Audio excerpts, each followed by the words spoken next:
Head kuulajad, kallid sõbrad, täna seisame siin, sest me usume ühte lihtsasse, kuid voimsasse tode. Vägivald ei ole lahendus. Mitte kunagi. Mitte kellegi jaoks. Vägivald jätab armid. Mitte ainult kehalle, vaid ka sydämesse. See lohub perekondi, hirmutab lapsi ja mürgitab meie kogukondi. Eesti on väike riik, kuid meie sydä on suur. Meie tugevuus ei seisne rusikates, vaid üksteise toetamises, austuses ja hoolivuses. Me ei tohi vaikida, kui näemme ebaoiglust. Me ei tohi pöörata pilku korvale, kui keegi kannatab. Iga inimene väärib turvallisust, kodus, koolis, tööl ja tänaval. Turvallisuus ei ole privileeg, see on põhiõigus.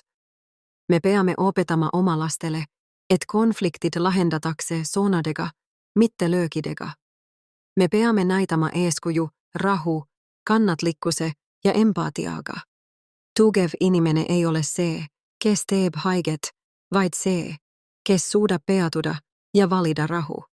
Üheskoos saamme luua Eesti, kus hirm ei juhi meie elu. Kus austus ja muistmine on meie ühine keel.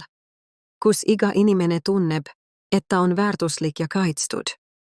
Ütleme täna selgelt ja valjult. Ei väkivallalle. Ja hoolivuselle. Ja inimlikkuselle. Ja rahulle. Aitäh.